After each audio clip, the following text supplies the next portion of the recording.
Nuestro siguiente ponente y el último de la mañana es el miembro del Grupo de Neurociencia Computacional Aplicada de la Universidad de Granada.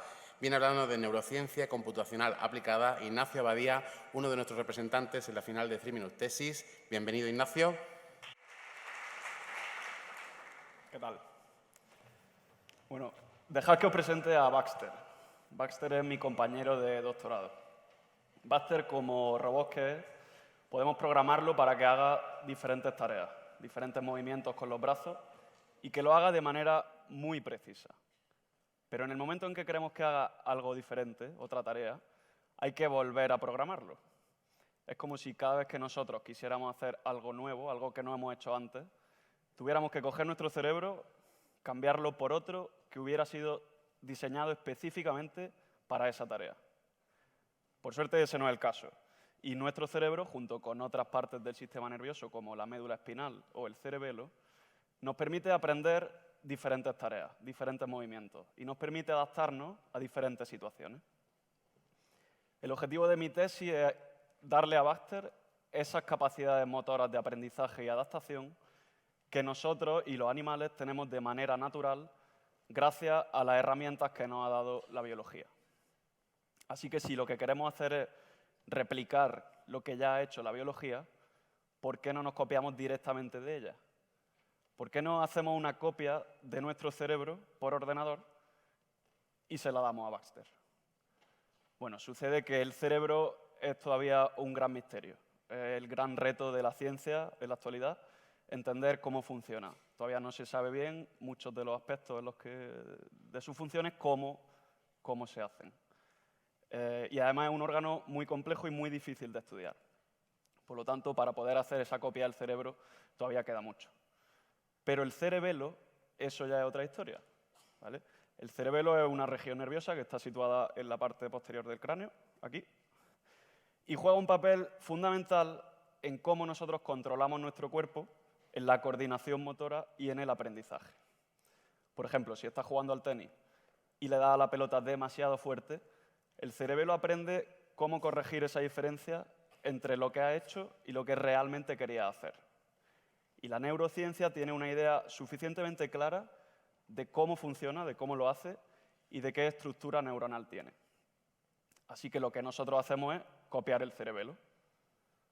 Utilizamos redes neuronales artificiales, que no es otra cosa que ecuaciones matemáticas y código de programación, y con esas redes neuronales artificiales replicamos la estructura del cerebelo biológico, desde las neuronas individuales hasta cómo se conectan unas con otras.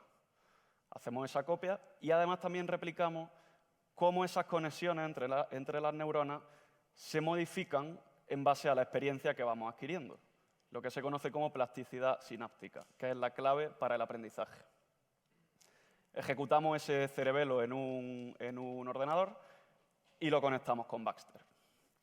De este modo, Baxter, ahora mismo, igual que nosotros somos capaces de aprender a controlar nuestros músculos para montar en bicicleta, por ejemplo, Baxter es capaz de aprender a base de ensayo y error cómo controlar los motores de sus brazos para ejecutar diferentes movimientos.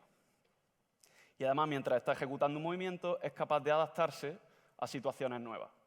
Por ejemplo, si le añadimos un peso al extremo del brazo, Baxter es capaz de aprender cómo seguir ejecutando el mismo movimiento a pesar de ese cambio. Gracias al cerebelo que le hemos incorporado. Esta combinación entre la neurociencia y la robótica es lo que conocemos como neurorobótica y es a lo que nos dedicamos en el grupo de investigación Neurociencia Computacional Aplicada de aquí de la Universidad de Granada. Por un lado, la neurociencia puede ofrecer soluciones, puede servir de inspiración para desarrollar robots más avanzados, más parecidos a nosotros. Ahora, puede que muchos estéis pensando en esto, pero no, de momento no, por lo menos, ¿vale? La ficción supera la realidad en este caso. Os pongo un ejemplo de lo que Baxter ha aprendido a hacer hasta ahora. Hacer círculos con el brazo, ¿vale? O sea que todavía queda trabajo por delante. El objetivo es hacer que los robots aprendan a moverse y a adaptarse, para poder utilizarlos como herramientas que nos ayuden a realizar tareas que sean exigentes físicamente o para utilizarlo en operaciones de rescate o de acceso a lugares que para nosotros sean peligrosos, ¿vale? Y la neurorobótica no es la única solución. Hay otros enfoques que pueden hacer que los robots hagan eso, ¿vale? La inteligencia artificial no tiene por qué copiar a la biología. Pero utilizando la neurorobótica, inspirándonos en la neurociencia, no solo conseguimos que los robots puedan hacer esas cosas, sino que podemos utilizar esos robots como conejillos de India. Esos robots pueden devolverle el favor a la neurociencia, ya que al estar equipados con copias de nuestro sistema nervioso, podemos utilizarlos para estudiar cómo funciona el cerebro, posibles patologías y también posibles tratamientos.